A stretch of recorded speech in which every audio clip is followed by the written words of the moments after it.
تو حضرت حبیب اللہ شاہ صاحب گجرات شریف والے، ان کے مرشد ہیں خواجہ محبوب عالم، یہ سیدہ شریف ضلع منڈی بہاولدین میں ہے۔ تو آپ حضرت شاہ صاحب رحمۃ اللہ تعالی علیہ کے مرید خاص بھی تھے اور خلیفہ وقت بھی تھے۔ تو حضرت محبوب عالم رحمۃ اللہ تعالی علیہ فرماتے ہیں، میں نے عرض کی کہ حضور میں بڑے عرصے سے دیکھ رہا ہوں کہ جب آپ مسجد میں آتے ہیں اور جب آپ مسجد میں یا مدرسے میں قرآن پڑھتا ہوا دیکھتے ہیں تو پھر آپ کی کیفیت یکدم چینج کیوں ہو جاتی ہے؟ تو آپ نے فرمایا، بیلی یاد رکھ، میں جب مسجد میں آتا ہوں تو اللہ کا نور ٹھاٹھے مارتا نظر آتا ہے۔ اللہ کے نور کا ایک خاص رنگ خدا کے گھر میں ہوتا ہے، مسجدوں میں ہوتا ہے۔ میں آپ سے گزارش کروں گا، زندگی بڑی مختصر ہے، مسجدوں سے پیار کرو، مسجدوں کی طرف رخ کرو، اور اگر باطن کی صفائی چاہتے ہو نا تو اور بھی بڑے وظیفے بزرگوں نے لکھے ہیں اور بہت کچھ لکھا ہے، لیکن آپ ایک وظیفہ کیا کرو کہ دل سخت ہو جائے، دل گناہوں سے بیزار نہ ہو اور دل دنیا کی طرف بندے کو کھینچتا رہے، نفس و شیطان کا غلبہ رہے۔ تو بزرگوں نے لکھا ہے کہ اس وقت ظاہر ہے کہ نماز پہ بھی دل نہیں کرتا، نیکی پہ بھی دل نہیں کرتا، تو پھر کیا کرنا چاہیے؟ فرمایا پھر اللہ کے گھر کی صفائی کرو،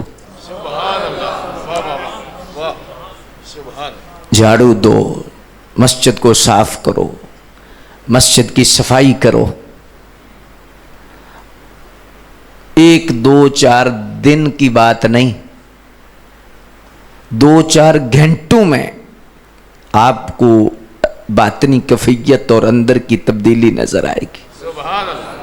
یہ ٹھیک ہے کہ مسجد کے اندر چندہ دینا، ظاہر ہے کہ مصروف زمانہ ہے اور لوگ اپنے اپنے انداز میں اللہ کے گھروں سے پیار کا انداز نبھاتے ہیں، چندہ دے دیتے ہیں۔ ہفتے کے بعد پہلے جمعہ کے دن لوگ بھیجا کرتے تھے، یا جو بھی آج دن مقرر ہوتا ہے لوگ چندہ بھیج دیتے ہیں مسجدوں کے لیے۔ ٹھیک ہے، آپ چندہ بھی بھیجیں، ایک خدمت کا انداز ہے، ظاہر ہے مسجد کے خادم رکھے جاتے ہیں، پھر صفائی کا انتظام ہو جاتا ہے، حصہ پڑ جاتا ہے، اجر ضرور ہے، لیکن آپ چاہتے ہیں نا کہ آپ کے اندر کوئی تحریک پیدا ہو، تو آپ پریکٹیکلی مسجد کی صفائی میں حصہ لیں اور مسجد کو صاف کریں۔ اور اگر آپ زیادہ چاہتے ہیں کہ آپ کی دل کی کیفیت بہتر ہو اور من میں زیادہ اجالا پیدا ہو، آپ مسجد کی لیٹرینیں صاف کیا کریں، مسجد کے واش روم صاف کیا کریں، اپنے انداز میں۔ اور پھر یہ ہے نا کہ بندے کے اندر ایک میں ہے، یہ اسے کسی زاویے پر اور کسی حوالے سے کھڑا نہیں ہونے دیتی۔ ایک اس ناک نے ہمیں مار دیا، میرا ناک نہیں رہتا۔ کتنے کام ہیں جو ہم میں کے لیے نہیں کرتے، کتنے کام ہیں اس میں نے بگاڑ دیے ہیں، میں نے خراب کر دی۔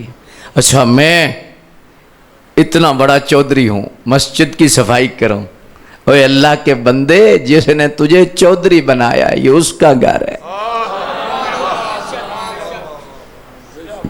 کتنا کوئی بڑا ہوگا، کتنا بڑا ہوگا، کچھ بھی نہیں میں۔ اور پھر یہی دولت جو سیرت النبی کانفرنس کا پہلا سبق لے لو، اپنے اندر سے میں ختم کرو۔ اور صوفیاء نے درس بھی یہ دیا ہے، صوفیاء کا طریقہ بھی یہ ہے کہ اپنے جس بندے نے اپنے اندر کی صفائی کر لی، جس نے میں ماری، مولانا روم نے حضرت قاری صاحب ایک جملہ لکھا ہے، آپ فرماتے ہیں کہ شیطان نے شراب نہیں پی تھی، شیطان نے شراب نہیں پی تھی، اسے میں کا نشہ تھا۔ پتا چلا میں کا نشہ شراب سے بھی زیادہ ہے۔ یہ جو تکبر کا نشہ ہے، یہ میں شراب سے بھی بری ہے، بڑے بڑے گناہ ہیں، لیکن یہ میں بہت بڑا گناہ ہے۔ اور صوفیاء نے تو بزرگوں نے لکھا ہے نا، انہوں نے لکھا ہے کہ اگر تو اس دربار میں مقبولیت چاہتا ہے تو اپنی میں ختم کر۔ ہاں جی، آج شادیوں پر کیا ہو رہا ہے؟ شادیوں پر، خوشیوں پر، غمیوں پر، آج جنازوں میں، آج اصال ثواب کی محافل میں، بھئی میرے پلے کچھ نہیں رہنا، وہ کچھ نہ روے تے کچھ رہندا ہے۔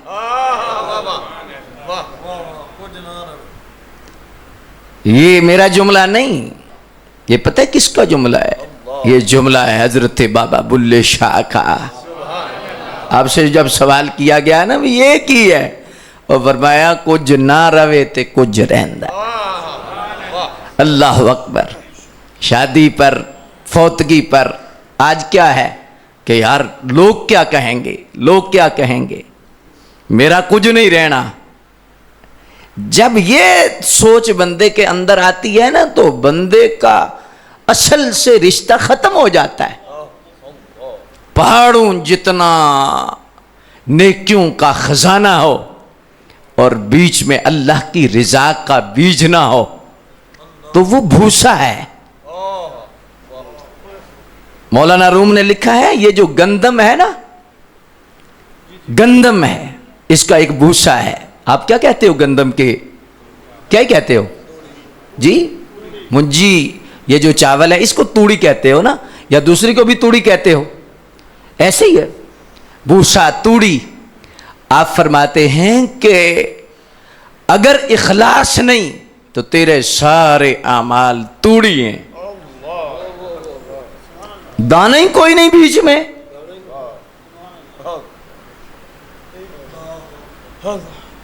چاڑی کوئی نہیں۔ فرماتے ہیں جو چاڑ ہے وہ رضا الہی ہے، وہ اللہ کی رضا ہے۔ کوئی بھی کام تو نے کرنا ہے، جب تیری سوچ میں اللہ کی محبت اور اللہ کی رضا شامل ہو جائے گی، اس عمل کا وزن ہوگا۔ میں بول رہا ہوں، آپ سن رہے ہیں، آپ پروگرام کر رہے ہیں، اتنا خرچہ ہے، اگر سوچ کے اندر اخلاص نہیں، دکھاوا ہے، اور اگر کوئی اور سوچ ہے، ککھ نہیں، اور اگر سونے کی رضا مقصود ہے تو بے شک بندے تھوڑے ہوں، یہ نہیں دیکھا جاتا، دانے تو ہے نا، توڑی نہیں۔ اللہ اکبر۔ اس لحاظ سے اصل میں اس نے بیماری نے ہمیں مارا ہے، اور یہی بیماری ہے۔ اور بابا فرید رحمت اللہ تعالی علیہ نے خلاصہ دے دیا ہے، فرمایا میں اپنی نو مونج کر تے اتوں ہو کے کٹ۔ یہ دے پلالی کو نا جب چاول اتارتے ہیں نا، ہاں جی، آج کل تو مشینیں بھی ہیں لیکن ہاتھ سے بھی لوگ کرتے ہیں، پرالی سے ایسے منجی کو اٹھاتے ہیں، پیچھے سے ایسے اوپر لگاتے ہیں، اور کوئی ایک باری سا ڈنڈا رکھا ہوتا ہے اس پہ مارتے ہیں، یا کوئی ایسی چیز بنائی ہوتی ہے اس پہ مارتے ہیں، چاول اترتے ہیں۔ اور پھر اس کی جو حالت ہے بڑی نرم ہوتی ہے، وہ پلالی جو ہوتی ہے اس کی حالت نرم ہو جاتی ہے، اور آگے سے جب چاول اتر جائیں تو کہتے ہیں منج ہو گئی ہے، منج ہو گئی ہے۔ بابا فرید فرماتے ہیں میں اپنی نو مونج کر تے اتوں ہو کے کٹ، پھر برے خزانے رب دے جمیں چاہے لوٹ۔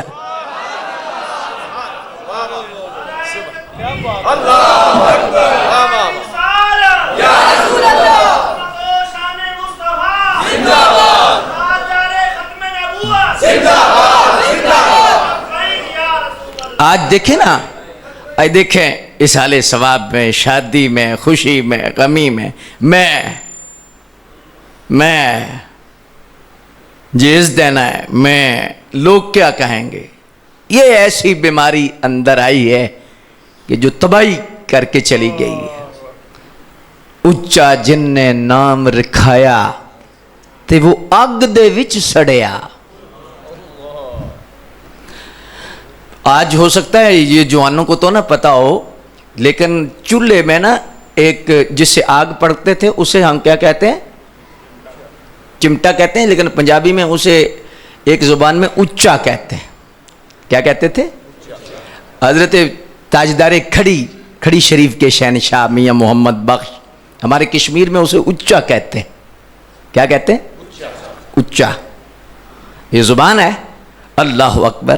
اپنی اپنی بولی کا فرق ہوتا ہے. ہمارے کشمیر میں جو زمین ہے اس کو واڑی کہتے ہیں، آپ پہلی کہتے ہیں. لفظوں کا فرق ہے اور زبان کا فرق ہے. تو بابا جی گوڈی کر رہے تھے تو جوان گزرا، کہنے لگا بابا جی یہ واڑی تو اڈی ہے، یعنی پہلی تو اڈی ہے. تو وہ بھی کوئی پیچھے سائیاں لاسی پتر کی آکھے اے واڑی تو اڈی ہے. آپ نے فرمایا پتر واڑی میری نہیں، واری میری، واری ہے، واڑی نہیں. بلازے بناؤ. ہوں تو پیر بھی لگ پے نا. پہلے ایک دور ہوتا تھا پتہ چلتا تھا، لیکن اب آج کل فرق ہی مٹ گیا ہے. جی دنیا داری حب دنیا اتنی غالب آئی ہے، اتنی غالب آئی ہے. اللہ اکبر. پیسہ پیسہ پیسہ پیسہ ہو چاہے کیسا ہو جی، اور پیسہ ہی دین ہے، پیسہ ہی ایمان ہے، پیسہ ہی سب کچھ ہے. اور جس کے پاس پیسہ ہے جہان کا جھوٹا بندہ ہو، پیسہ ہے بندے کا، اسی کی مسجد میں عزت ہے، اسی کی محلے میں عزت ہے، اسی کی برادری میں عزت ہے. چنگا بلا بندہ ہے، تقوی پرہیزگاری والا بندہ ہے، مسجد میں 5 وقت کی نماز پڑھتا ہے، چندہ نہیں دیتا، سفید پوش ہے، کوئی بات نہیں سنے گا. ہو سکتا ہے 8 دیاڑے بھی نہ بڑھے لیکن فائنینشلی سٹرانگ ہے بندہ، پیسے لاو ہے. تو بندے آکھن گے چوئی صاحب نے گل ٹھیک کیتی ہے، گل سچی کر دے پہ. حالانکہ جان دا کوڑ ماردا پیا چوٹی دا جھوٹا ہے، لیکن صرف پیسے نو ویکھنا ہے. گل ٹھیک کر دیں.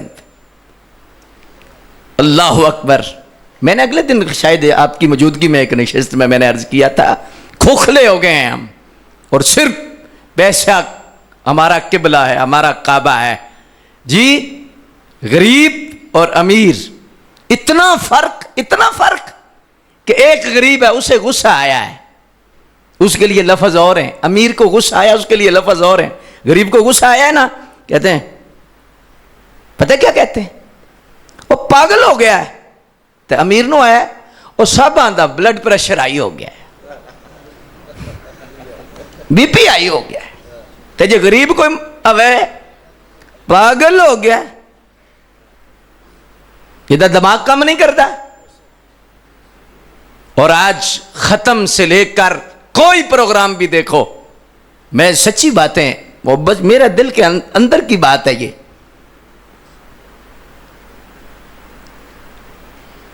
فوتگی خوشی غمی پیسہ ہے. ماڑے دی مر گئی ماں تے لیندا نہیں کوئی نا، تے تگڑے دا مر گیا کتا تے پورا پنڈ نہیں سوتا.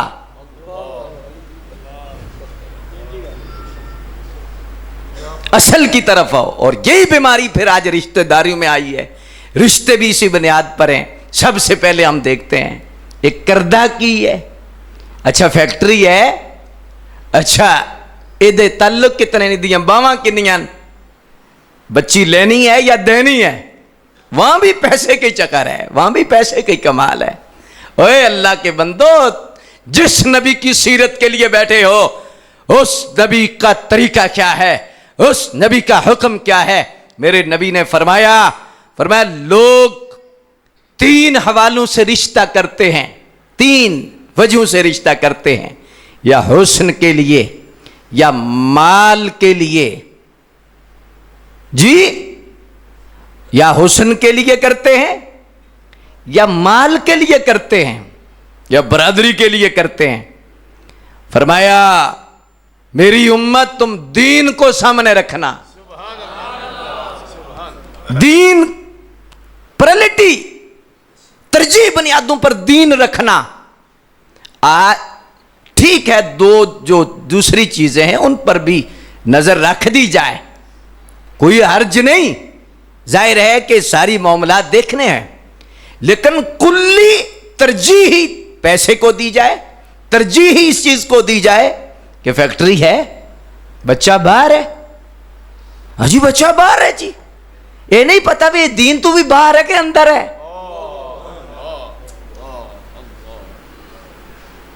باہر ہے تو کو دین دے اندر ہے کہ باہر ہے، یا صرف باہر ہی ہے۔ اس وجہ سے آج مرزئی لوٹ رہا ہے مسلمانوں کو، کتنے خاندانوں کا بیڑا غرق ہو رہا ہے، وہ بچیاں لے جا رہے ہیں نیشنلٹی کے لیے، کارڈ کے لیے، گرین کارڈ کے لیے بچے لے جا رہے ہیں، اور کچھ بدبخت ایسے ہوتے ہیں وہ کہتے ہیں میں تو اندر سے مسلمان ہوں، میں صرف اردو لکھنا میں مرزئی ہوں، اردو لکھنا ہے جی۔ اب بندہ لکھ کے علماء سے پوچھو، علماء بیٹھے ہیں، لکھے طلاق ہے، ہوگی کہ نہیں؟ کہ جی میں دلوں تو نہیں آکھیا، میں صرف اردو ہی طلاق لکھے ہے، ہوئی ہے کہ نہیں؟ بولو نا، ہو گئی ہے، علماء سے پوچھو نا، 3 مرتبہ لکھ دے گا ہو جائے گی۔ آج اتھے بھی رولا ہے، او نہیں جی جنیا مرضی دے دیو ایک ہی ہوندی ہے، میں کہا گولیاں ماری ہے تینوں 3 آکھو ایک ہی ہوئی ہے۔ کس طرف ہم چل رہے ہیں، کیا ہو رہا ہے جی؟ شاہ عبدالعزیز دباغ نے لکھا ہے، اس وقت کے زمانے میں حضرت لکھا ہے، آپ نے فرمایا کہ یہ حضور کی گستاخیاں اور بے ادبیاں اس لیے ہو رہی ہیں کہ بے نقائے لوگ زیادہ ہیں، زنا کی پیداوار جب زیادہ ہوگی امت میں بے ادبی ہوگی، نبیوں کی بے ادبی، ولیوں کی بے ادبی، ماں باپ کی بے ادبی، بزرگوں کی بے ادبی، بڑوں کی بے ادبی جب زیادہ ہو جائے تو شاہ صاحب فرماتے ہیں سمجھ لینا کہ نکاح کے بغیر سسٹم زیادہ ہے۔ فرمایا اس وجہ سے یہی ہمارا سلسلہ ہے جی، میں تو صرف اور صرف میں نے کاغذ پر لکھنا ہے، کاغذ پر لکھنا ہے، میں کوئی اندر سے مرزئی تو نہیں ہونا، میں تو مسلمان ہوں، میں صرف لکھنا ہے۔ میں کہتا ہوں یار وہ جوان غور کر، پیسے ہی تو سب کچھ نہیں نا، یہ دنیا ہی سب کچھ ہے۔ اچھا تو لکھ کے دے رہا ہے جرمنی جانے کے لیے، کینیڈا جانے کے لیے، امریکہ جانے کے لیے، اگلے تو تم مر گیا ہے، کوئی گارنٹی ہے؟ کوئی ہے گارنٹی کہ تم مر گیا ہے؟ قبر میں کس کو منہ دکھائے گا، کس کے پاس جائے گا؟ سرکار نے منہ پھیر لیا، دفع ہو جا، تو میرے دشمنوں کے پیچھے لگ گیا تھا، صرف ٹکر کی خاطر، صرف پیسے کی خاطر جی نہیں۔ اللہ، میں نے ایسے غیرت مند جوان بھی دیکھیں، یہ واقعاتی بات نہیں، یہ حقیقی بات ہے، ایسے جوان بھی دیکھے ہیں۔ ہمارے گجرات شریف کے اندر ایک لڑکا ہے، اسے آفر دی گئی، اس کا کچھ خاندان مرزئی تھا، اسے آفر دی گئی تجھے جرمنی اور کینیڈا لے جائیں گے، اتنا پیسہ دیں گے، کوٹھی بھی بنائیں گے۔ وہ غریب تھا، اس نے ایک جملہ کہا، اس نے کہا لے جاؤ، میں غریب ضرور ہوں، بے غیرت نہیں، میں اپنے نبی سے غداری نہیں کر سکتا پیسے کے لیے۔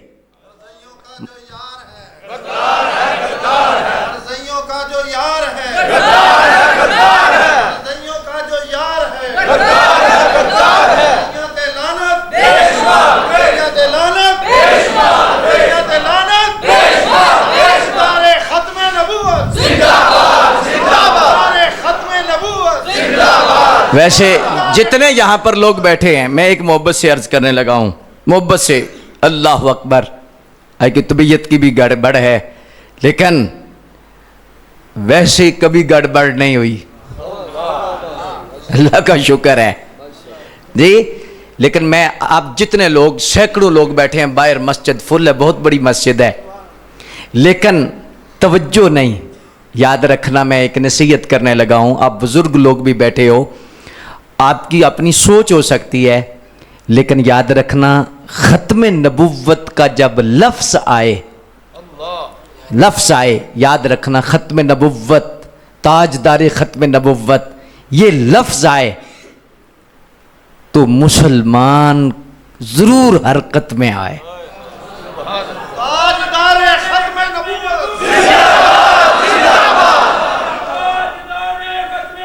آمین.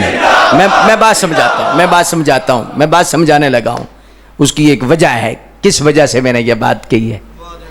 وہ بزرگ جو آج بھی ایسی کچہریوں میں ہوتے ہیں کہ جو باطنی طور پر سرکار کو دیکھتے، ہمارا ویسے سلسلہ ہے، اللہ اکبر جل شانہ، اور ہمارے سلسلے میں صحیح بندہ اسی تصور کیا جاتا ہے جو سرکار تک پہنچے اور سرکار تک پہنچائے.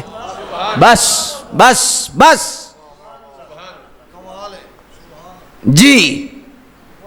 یہ میں سچی بات آپ کے سامنے عرض کر رہا ہوں، جو بزرگ حقیقت میں ہیں ان کا یہ مشن نہیں ہے، وہ اور مشن والے ہیں.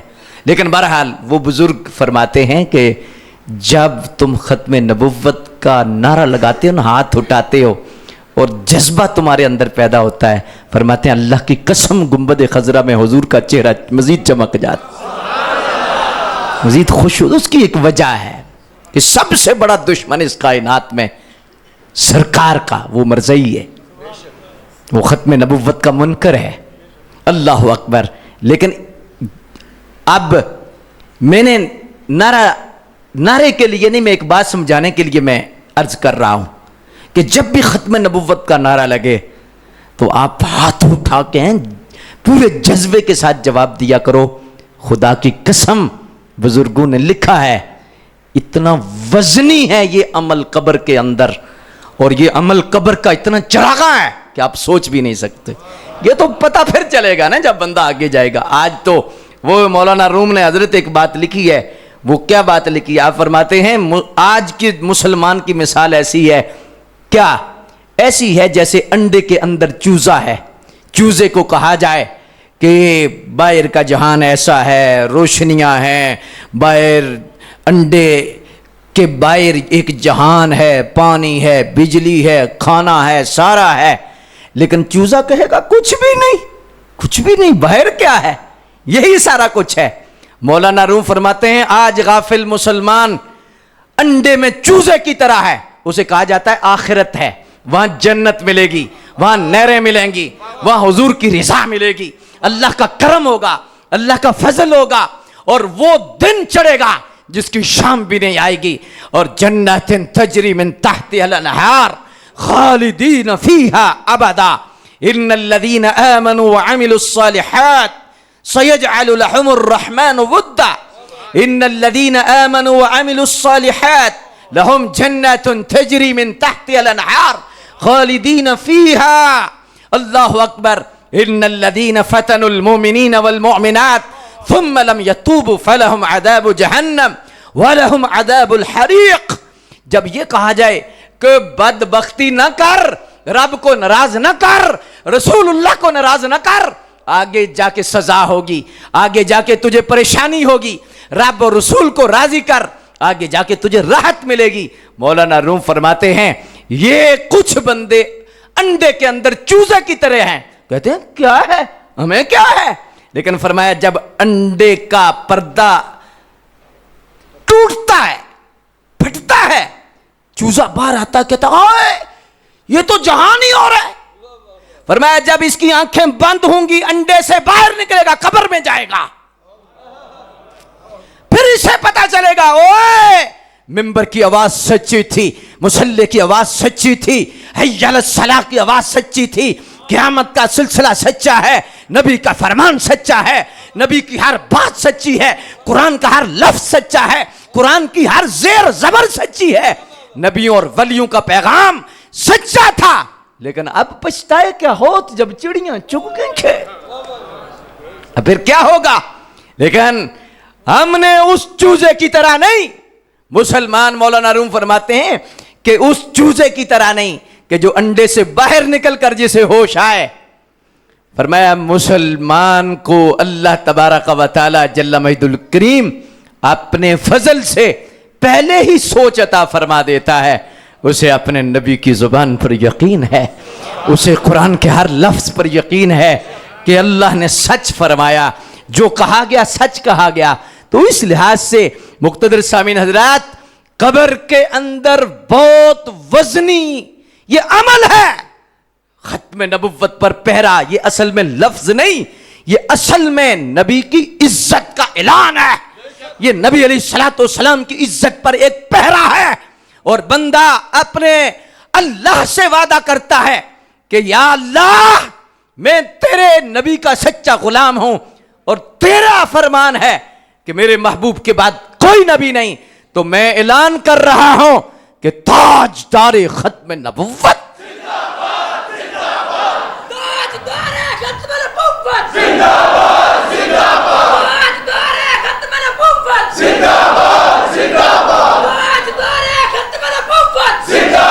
میں اس لیے آپ سے عرض کر رہا ہوں، ایک ختم نبوت کے حوالہ سے بات کرنی ہے اور پھر 2-3 باتیں اور کسی جہت سے عرض کر کے پھر پروگرام کو سمیٹنا بھی ہے. یہ جتنے لوگوں نے ہاتھ اٹھایا ہے، یا بعض بندے بیمار بھی ہوتے ہیں یا صحت بھی ٹھیک نہیں ہوتی، کچھ بندے ایسے ہوتے ہیں کہ جن کی اندر کی صحت نہیں ٹھیک ہوتی، کچھ ہوتے ہیں جن کی ظاہری نہیں ٹھیک ہوتی. اور جہاں پر جتنے بیٹھے ہیں میرا حسن ظن ہے اندر سے تو سارے ٹھیک ہیں، باطنی صحت تو سب کی ٹھیک ہے، لیکن بعض دفعہ عدم توجہ ہوتی ہے. میں اگر آپ سے عرض کروں کہ ہاتھ اٹھاؤ، آپ نے تکلیف نہیں محسوس کرنی، میں نے ایک بات کرنی ہے اس لیے کہ سب کا ختم نبوت پہ ایمان ہے. کیا خیال ہے جتنے لوگ بیٹھے ہیں؟ جی ایسے ہی ہے. بس نیچے کر دو. ایک بات، آج سب سے مشکل کام یہ نہیں، مرزئی سے بندہ نفرت بھی کرتا ہے اور حد الامکان کوشش بھی ہے کہ مرزئیوں کے حوالہ سے کنسپٹ امت کا کلیئر ہے. کوئی بدبخت ہوگا جس کے ذہن میں کوئی وسوسہ ہے، لیکن اکثر اللہ کا شکر ہے 99% امت کو کوئی مغالطہ نہیں. اور مرزئیوں کے حوالہ سے جو نظریہ ہے وہ بالکل صاف اور ستھرا ہے. ختم نبوت کا نعرہ لگانا بھی آسان ہے اور ختم نبوت کے حوالہ سے آواز بلند کرنا بھی آسان ہے، لیکن ایک کام آج کے دور میں مشکل ہے، وہ میں عرض کرنے لگا ہوں. وہ کیا ہے؟ سب سے مشکل کام آج کیا ہے؟ مرزئیوں کے حوالے سے اور ختم نبوت کے حوالہ سے سیرت کا سب سے بڑا پہلو یہ ہے کہ اللہ نے سرکار کی صورت جیسی بھی کوئی صورت نہیں بنائی اور سرکار کی سیرت جیسی بھی کوئی سیرت نہیں بنائی. اور یہ سیرت کا پہلو ہے کہ قیامت تک اللہ نے اپنے محبوب کا ہر عمل سلامت رکھنا ہے اور ہر عمل کو اللہ نے احیا دینی ہے، زندگی دینی ہے قیامت تک. سرکار پہلے نبیوں کا یہ سلسلہ نہیں رہا، پہلے نبیوں کی سنت بھی گم ہو گئی، پہلے نبیوں کی تعلیمات بھی گم ہو گئیں، پہلے نبیوں کا سسٹم بھی سارے کا سارا دفن ہو گیا. لیکن 1400 سال گزر چکے ہیں، سرکار کا ہر لفظ زندہ ہے، حضور کا ہر لفظ محفوظ ہے، حضور کا ہر قول محفوظ ہے، حضور کا ہر فعل محفوظ ہے. آپ سن کے وجد میں آ جاؤ گے. مفتی احمد یار صاحب رحمۃ اللہ تعالی علیہ یہاں پر ایک سادہ سا جملہ لکھتے ہیں. آپ فرماتے ہیں کہ پہلے نبیوں کی زندگیاں بھی کیا اللہ کو پیاریاں نہیں تھی؟ کیا ان کے کلام اللہ کو پیارے نہیں تھے؟ پیارے تھے. سارے نبی نفس نبوت میں تو برابر ہیں، لیکن کسی کی نبوت کی جو زندگی ہے، کسی نبی کی جو زندگی ہے اس کو محفوظ نہیں رکھا گیا، بلکہ پہلی کتابیں بھی محفوظ نہیں. اللہ کے کلام الہی ہے وہ بھی. نفس کلام میں تو تورات اور قرآن برابر ہیں، زبور اور قرآن برابر ہیں، لیکن زبور کی حفاظت کا ذمہ نہیں لیا، انجیل تورات اس کی حفاظت کا ذمہ نہیں لیا. قرآن کی حفاظت کا ذمہ کیوں لیا؟ اور پہلے نبیوں کی زندگیاں، ان کا جو ان کی تعلیمات ہیں،